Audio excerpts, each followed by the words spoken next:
आज मैं आपको भारत के, हिंदुस्तान के वो दो चेहरे दिखाना चाहता हूं जो अपनी जवाबदेही और अपनी जिम्मेदारी से भागने की कोशिश कर रहे हैं। और कहीं ना कहीं जो गोदी मीडिया है उसको ये आदेश दिया गया है कि आप जनता का ध्यान कहीं और भटकाइए, हिंदू मुस्लिम पर लगाइए, बॉर्डर पर लगाइए कि अब पाकिस्तान आक्रमण करने वाला है और अब भारत आक्रमण करने वाला है, लेकिन आक्रमण कोई किसी पे करेगा नहीं। ये बात मैं क्यों कह रहा हूं? क्योंकि इतिहास गवाह है और मैं तथ्यों पे बात करता हूं, विश्लेषण पे बात करता हूं। हो सकता है इस वीडियो को कुछ भाजपा के लोग देखें, हो सकता है कुछ अंधभक्त देखें और उनको बुरा लगे, लेकिन जब वो खुद विश्लेषण करेंगे तो वो मेरी बात को सत्य पाएंगे। और सरकार किसी की भी रही हो, लेकिन कहीं ना कहीं ठगी जनता ही गई है। और डिसीजन मेकिंग की भी बात करेंगे। आज वो समय है जो कहीं ना कहीं जो लोग जानते होंगे इंदिरा गांधी के बारे में, आज लोगों को इंदिरा गांधी याद जरूर आ रही होगी, क्योंकि वो डिसीजन मेकिंग लेडीज थी, डिसीजन मेकिंग लीडर थी। अब तक तो पाकिस्तान के ऊपर इतने बड़े नरसंहार पर अगर आज देश की प्रधानमंत्री इंदिरा गांधी होती तो अब से पहले अटैक हो चुका होता। इतना समय पाकिस्तान को नहीं दिया जाता, इतना लीपापोती नहीं की जाती। और एक दूसरे की जिम्मेदारी, एक दूसरे के ऊपर ठीकरा फोड़ने के लिए ये चाहते हैं कि जिम्मेदारी कोई और ले, जवाबदेही कोई और दे और मैं बच जाऊं। लेकिन इस देश की जनता की भी मैं आपको बात बता रहा हूं कि इस देश की जनता भी कहीं ना कहीं मुद्दों से भटक जाती है, क्योंकि गोदी मीडिया भटका देती है, या लोग सब कुछ जानते हुए मुंह बंद करके बैठे हैं। अगर यही कोई यूरोपियन कंट्री होती तो वहां की जनता अब तक नेताओं का इस्तीफा मांग लेती और इस्तीफा ले लेती। लेकिन इस देश की जनता है जो मूक दर्शक बनी हुई है, इसलिए ये जनता मारी जा रही है और इनका नरसंहार हो रहा है। यदि आप अपनी चुप्पी तोड़ेंगे और इस जो पहलगांव कांड हुआ है इसकी जवाबदेही जिन लोगों की है उनसे इस्तीफा मांगेंगे तो आगे से ये घटनाएं होने की नहीं है। अब मैं आपको जो चीज बताने जा रहा हूं उसको बड़े ध्यान से समझना। ये दो चेहरे आप मेरे पीछे देख रहे होंगे, ये हैं अजीत डोभाल जी, एनएस से, नेशनल सिक्योरिटी एडवाइजर हैं हिंदुस्तान के, भारत के। और इनको आप जानते होंगे मोटा भाई यानी कि अमित शाह जी, और गृह मंत्री हैं। लेकिन इन दोनों की लड़ाई में हुआ क्या है, जनता पिस गई। इन दोनों की लड़ाई में 27-28 लोग भारत के मारे गए, एक सैनिक भी शहीद हो गया पहलगांव में जो आतंकवादियों से मुठभेड़ हो रही थी, और जो लोग मारे गए। इन दोनों की लड़ाई क्या है, वर्चस्व की लड़ाई है। इन दोनों के अंदर भी लड़ाई चल रही है, यानी कि एक तरफ अमित शाह की योगी आदित्यनाथ से भी लड़ाई है वर्चस्व के लिए, गद्दी के लिए, और एक तरफ अजीत डोभाल से भी इनकी लड़ाई चल रही है। और इस लड़ाई में क्या हुआ कि एक ही पिकनिक पॉइंट पर 2000 लोग इकट्ठे हुए, लेकिन खुफिया तंत्र गायब था, सिक्योरिटी गायब थी, एक भी जवान वहां पर नहीं था। क्योंकि केंद्र शासित राज्य है जम्मू कश्मीर, तो वहां की सरकार की जिम्मेदारी नहीं है। केंद्र शासित राज्य है तो गवर्नर, वहां के गवर्नर की जिम्मेदारी है वहां का प्रशासन शासन देखना, वहां के यात्रियों की, टूरिस्टों की सेफ्टी का जिम्मा गवर्नर का है। या गवर्नर किसको रिपोर्ट करता है, केंद्र सरकार को, तो केंद्र सरकार की जिम्मेदारी है। लेकिन जिम्मेदारी से सब भाग रहे हैं। अब ये इन दोनों के बीच क्या लफड़ा चल रहा है वो मैं आपको बता रहा हूं। भारत के अंदर एक संस्था है, एक इंटेलिजेंस ब्यूरो की एक संस्था है जिसको बोलते हैं एनटीआरओ। आप थोड़ा समझ लें, क्या नाम है, एनटीआरओ। एनटीआरओ एक सबऑर्डिनेट एजेंसी है। उसका काम क्या है मैं आपको बता देता हूं। ये जो एनटीआरओ है ये टेक्निकल इंटेलिजेंस एजेंसी है। एनटीआरओ सीधा किसको रिपोर्ट करती है, पीएम को, पीएमओ को, प्रधानमंत्री को। यानी कि एनटीआरओ एक ऐसी संस्था मान लीजिए जो टेक्निकल रूप से काम करती है और टेक्निकली सब कुछ पूरे देश पर और आसपास देश के अंदर क्या हो रहा है, देश के बाहर क्या हो रहा है, उस पर नजर रखती है। वो एनटीआरओ का काम है। अब एनटीआरओ को लेकर डोभाल जी चाहते हैं कि एनटीआरओ इनके अंडर आ जाए, अमित शाह जी चाहते हैं इनके अंडर आ जाए, क्योंकि देश की अगर आप इंटेलिजेंस एजेंसी की बात करें तो ये देश की सबसे बड़ी इंटेलिजेंस एजेंसी है, और जिसके पास सबसे बड़ी ताकत होगी वो ही सबसे बड़ा ताकतवर व्यक्ति होगा। तो इन दोनों में एनटीआरओ को लेकर आपस में लड़ाई चल रही है। अब मैं आपको बता दूं, क्योंकि ये डायरेक्ट पीएमओ को रिपोर्ट करती है, तो पीएमओ पे बहुत सारी जिम्मेदारियां रहती हैं, काम रहते हैं। तो ये सोचते हैं कि ये एजेंसी मेरे पास आ जाए, और गृह मंत्री चाहते हैं गृह मंत्रालय में ये एजेंसी आ जाए, तो जिससे कि ताकत बढ़ सके। और मैं आपको बता दूं, वर्तमान में जो एनटीआरओ के चीफ हैं वो राजेश आर्य हैं, और इनसे पहले जो चीफ थे वो अरुण सिन्हा थे। अब ये जो राजेश आर्य हैं ये 1994 बैच के आईपीएस हैं, राजस्थान कैडर के। तो अब क्योंकि पीएमओ के अंडर है, तो पीएमओ ही चीफ नियुक्त करता है कि वह चीफ कौन बनेगा। ठीक है। अब ये जो एनटीआरओ है ये अमित शाह से भी बाहर है और अजीत डोभाल से भी बाहर है। ये किसी के हाथ में नहीं, ये डायरेक्ट किसके अंडर है, प्रधानमंत्री के।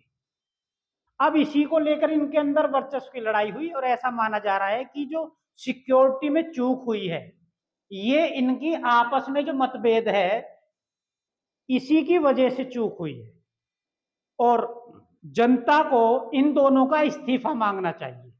ये इन दोनों को पद पे बने रहने का कोई अधिकार नहीं है, क्योंकि चूक इनकी वजह से हुई है, जनता इनकी वजह से मारी गई है, और लेकिन ध्यान जनता का बांटा जा रहा है। दूसरी तरफ आपने देखा प्रधानमंत्री पुलवामा पहलगांव जाने की बजाय कहां पहुंचते हैं, बिहार। बिहार में चुनावी रैली कर रहे हैं, और वहां पर मंच पर बैठकर ठाके और हंसी मजाक कर रहे हैं। तो क्या ऐसे लोगों से आप अपेक्षा कर सकते हो कि ये जनता का बदला लेंगे, पाकिस्तान पर कोई कार्रवाई करेंगे? नहीं करेंगे, क्योंकि इतिहास गवाह है। ध्यान से समझ लीजिए जो मैं आपको समझाने जा रहा हूं। बहुत लोगों को हो सकता है ये बुरा लगेगा, लेकिन ये हकीकत है। आप देख रहे हो कंधार विमान अपहरण कांड हुआ था, आतंकवादी भारत के विमान को अपहरण करके ले गए 1999 में, और भाजपा सरकार थी तब भी। अब दूसरा कांड, कारगिल में घुसपैठ हुई, कारगिल युद्ध हुआ 1999 में, भाजपा सरकार। आगे देखिए संसद पर हमला आतंकवादियों के द्वारा 2001, तब भी भाजपा सरकार। अक्षरधाम मंदिर हमला 2002 में, तब भी भाजपा सरकार।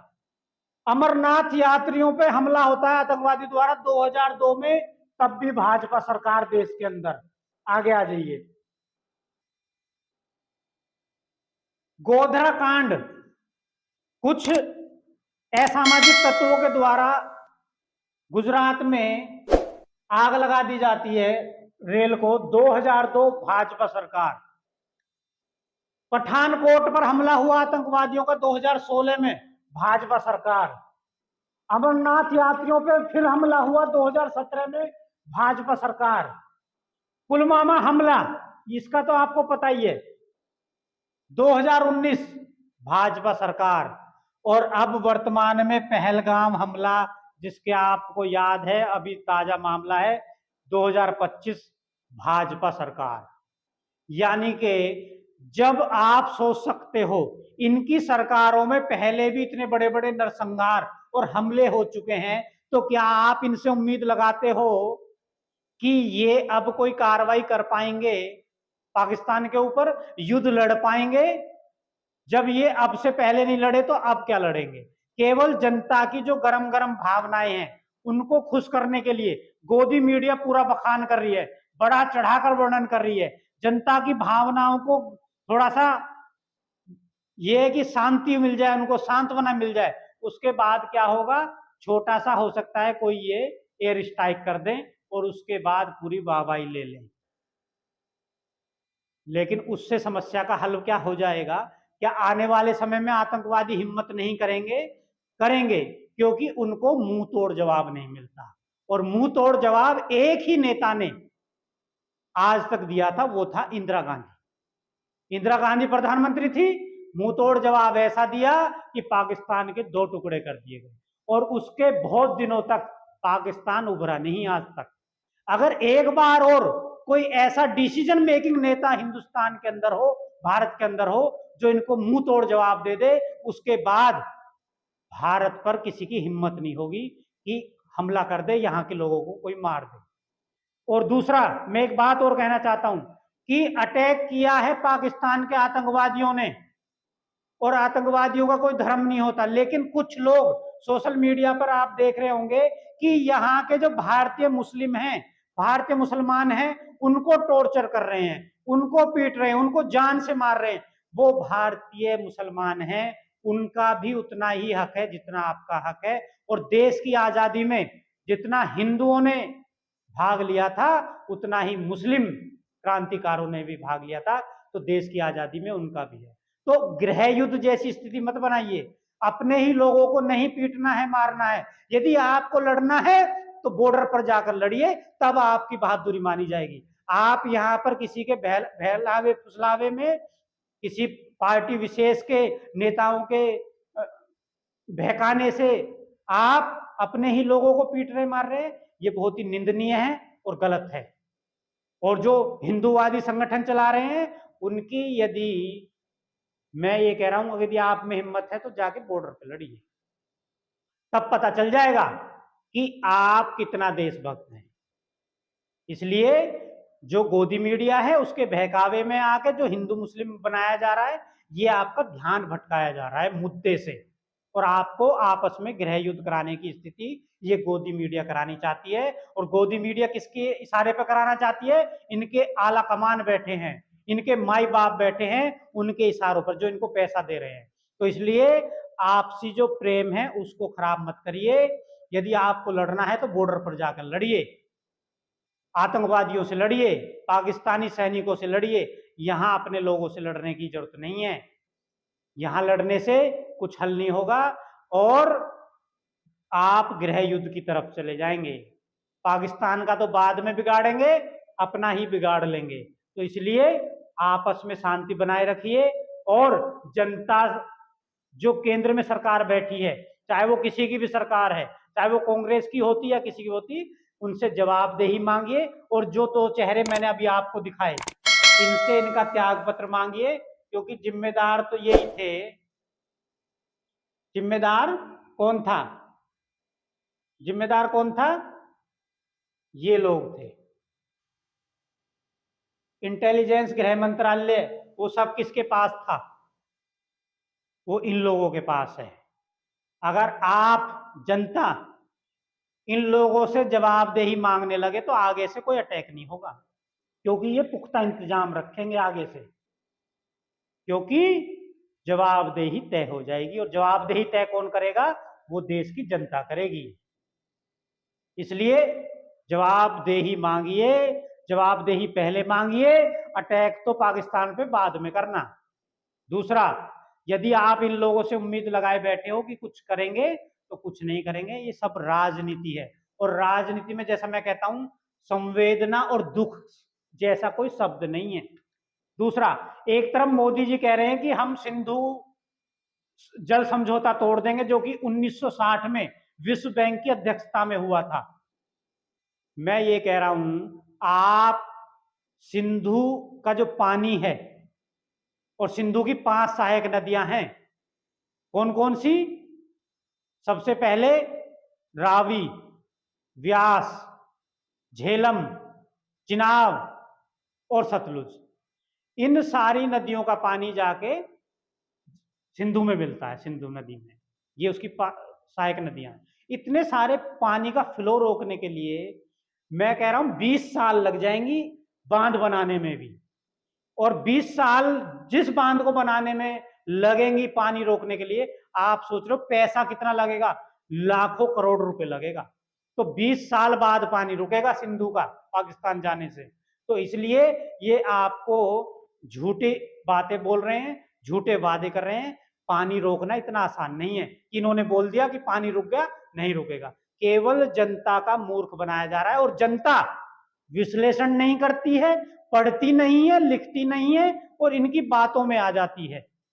आपने कभी सोचा कि सिंधु नदी, जिसका इतना बड़ा 5 सहायक नदियां, इतना बड़ा जल का बहाव है, क्या उसको रोका जा सकता है? और रोका जा सकता है तो कितने समय में रोका जाएगा? 20 साल लग जाएंगी।